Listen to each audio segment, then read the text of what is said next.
di sebuah kota pelabuhan yang hiruk-pikuk, di mana suara ombak bercampur dengan teriakan para pedagang ikan. Hiduplah seorang wanita bernama Laras.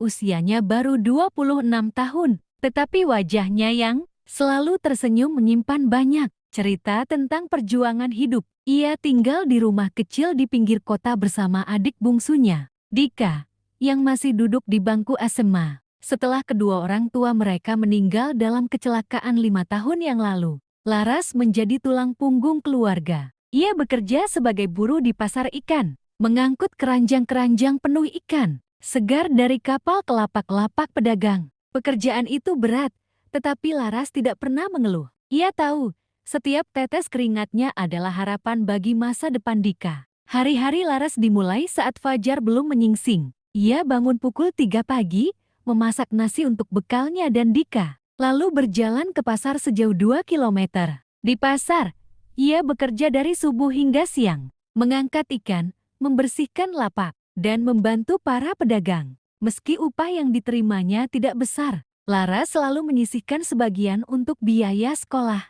Dika dan kebutuhan sehari-hari. Selain bekerja di pasar, Laras juga memiliki usaha kecil membuat kerajinan tangan dari kerang. Kerang-kerang itu ia kumpulkan di pantai setelah bekerja. Di malam hari, saat orang lain beristirahat, Laras sibuk mengolah kerang menjadi bingkai foto, lampu hias, dan pernak-pernik lainnya. Ia menjual kerajinan itu di pasar sore, meskipun penghasilannya seringkali tidak seberapa. Suatu hari, malapetaka terjadi. Kebakaran besar melanda pasar tempat Laras bekerja. Api melahap habis lapak-lapak dan barang dagangan. Tidak hanya para pedagang yang kehilangan sumber penghasilan, tetapi juga Laras yang bergantung pada pekerjaan di pasar itu. Kabar kebakaran itu membuat Laras terpuruk. Ia duduk di depan rumah kecilnya dengan tangan bergetar, memikirkan bagaimana ia bisa terus membiayai kehidupan dan pendidikan adiknya. Namun, di tengah keputusasaan itu, Dika menggenggam tangan kakaknya dan berkata, "Kak,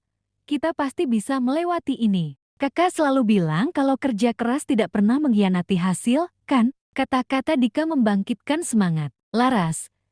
Ia memutuskan untuk bangkit dan mencari cara lain untuk bertahan hidup. Laras mulai mencari pekerjaan apa saja yang bisa dilakukan. Ia menjadi pencuci piring di warung, membersihkan kapal-kapal nelayan, bahkan menawarkan jasa mencuci pakaian tetangganya. Di tengah kesibukannya mencari penghasilan, Laras terus membuat kerajinan tangan dari kerang. Suatu hari, seorang pemilik toko kerajinan besar di kota melihat kerajinan Laras di pasar sore. Pemilik toko itu, Pak Andi, kagum dengan keindahan dan kreativitas kerajinan Laras. "Kerajinan ini luar biasa. Apakah kamu bisa membuat lebih banyak?" tanya Pak Andi. Laras mengangguk dengan penuh semangat. "Saya bisa, Pak.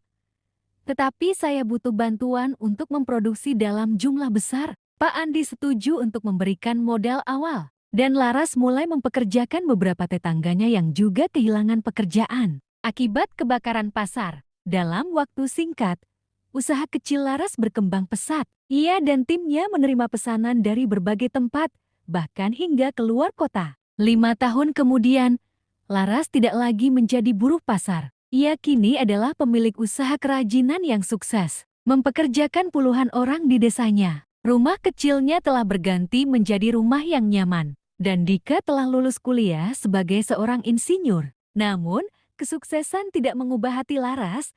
Ia tetap sederhana dan rendah hati. Ia menyisihkan sebagian keuntungannya untuk membantu anak-anak di desanya yang kurang mampu agar bisa melanjutkan pendidikan. Ketika ditanya bagaimana ia bisa mencapai semua itu, Laras selalu menjawab dengan senyuman. "Tidak ada yang mudah dalam hidup, tetapi jika kita tidak menyerah, selalu ada jalan. Kebaikan, kerja keras, dan semangat untuk terus belajar adalah kunci untuk mengubah kehidupan." Pelajaran hidup dari cerita ini yaitu, Laras mengajarkan kita bahwa kesulitan bukan alasan untuk berhenti berjuang. Dalam setiap cobaan, selalu ada peluang untuk belajar dan tumbuh. Dengan ketekunan, kebaikan, dan keberanian untuk bermimpi besar, kita bisa mengubah hidup kita sendiri sekaligus membawa manfaat bagi orang lain.